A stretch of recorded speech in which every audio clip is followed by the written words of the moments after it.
लोकसभा चुनावों में कांग्रेस की हार निश्चित है और कांग्रेस इस हार का ठिकरा ईवीएम पर फोड़ने की तैयारी कर रही है।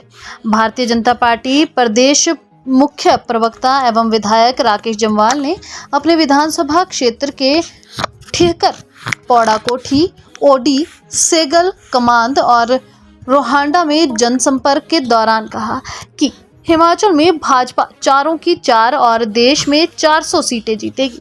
राकेश जम्वाल ने कहा कि कांग्रेस और उसके सहयोगी दल पक्की हार देखकर पहले से ही अपनी हार का ठिकरा फोड़ने के बहाने ढूंढ रहे हैं।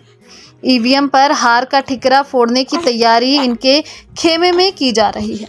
जमीनों पर कब्जे करने वाले ऐसे लोगों की आज खुद को राजनीतिक जमीन खिसक चुकी है, इसलिए यह भी कभी पाकिस्तान के समर्थन में बयानबाजी कर रहे हैं। यह लोग आज कह रहे हैं कि पाकिस्तान के पास एटम बम है। शायद भूल गए हैं कि भारत ने 1965, 1971 और कारगिल के युद्ध में पाकिस्तान को धूल चटाई है। आज हम आतंकियों को उनके घर में घुसकर मारते हैं। उन्होंने कहा कि आज हमारे प्रभु श्री राम भारतीय जनता पार्टी के विश्वसनीयता के प्रतीक हैं। जब हम जय श्री राम बोलते हैं तो उससे पता चलता है कि चाहे कितनी भी विकट राजनीतिक परिस्थितियां रही, हमने प्रभु श्री राम को कभी नहीं छोड़ा।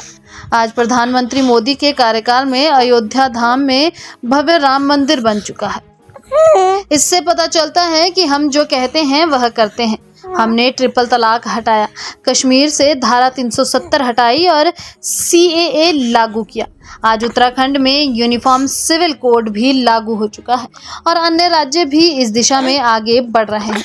मोदी की गारंटी यानी गारंटी पूरा होने की गारंटी है। भारतीय जनता पार्टी की सरकार विकास और विरासत दोनों को साथ लेकर चल रही है। वहीं कांग्रेस और विपक्षी दल रात दिन सनातन के विरोध में खड़े हैं। इनके लिए तुष्टीकरण और वोट बैंक पॉलिटिक्स सबसे अहम है। पूरे देश में आज हर जगह लोग चाहते हैं कि नरेंद्र मोदी जी तीसरी बार देश के प्रधानमंत्री बने। मोदी जी ने 10 वर्ष जो काम किया है उस काम के आधार पर हम आशीर्वाद मांगने के लिए आए हैं। लेकिन जब मैंने कहा 1 तारीख को वोट डलेंगे, आप लोग कमल के फूल वाला बटन दबाएंगे और मंडी संसदीय क्षेत्र से प्रत्याशी कंगना जी जीत कर जाएंगी, 4 तारीख को परिणाम आएगा तो उस परिणाम में आएगा कि फिर से तीसरी बार नरेंद्र मोदी जी इस देश के प्रधानमंत्री बनेंगे।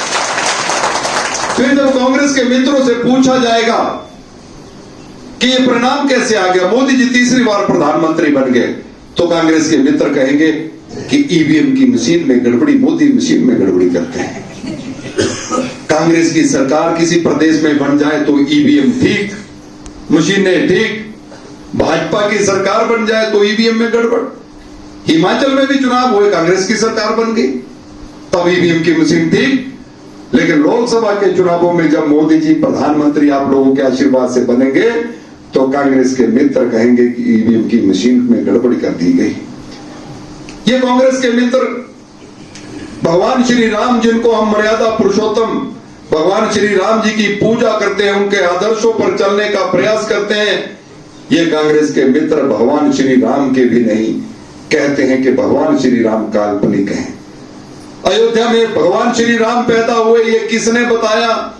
ये हम नहीं, कांग्रेस के बड़े नेता, बड़े वकील सुप्रीम कोर्ट में जो पिछले 25 वर्षों से केस चल रहा है, उस केस को लड़ने वाले कांग्रेस के नेता कहते थे कि भगवान श्री राम काल्पनिक है। लेकिन 500 वर्षों के संघर्ष के पश्चात, लगभग 2.25 लाख लोगों की प्राणों की आहुतियां देने के पश्चात आज भगवान श्री राम जी की जन्मस्थली अयोध्या में भव्य राम मंदिर का निर्माण हुआ है। ये हम सबके लिए बड़े सौभाग्य की बात है।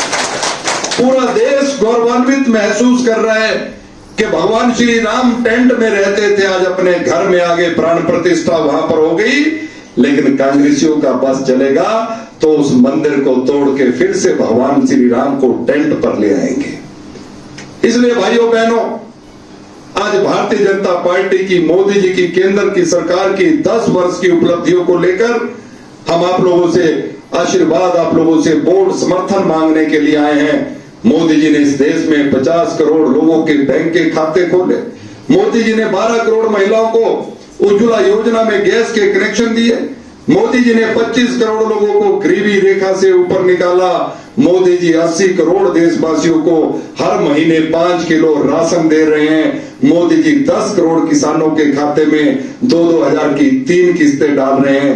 मोदी जी ने 4 करोड़ लोगों को जिनके पास घर नहीं था घर दिया और 3 करोड़ घर और देने का वायदा मोदी जी ने किया।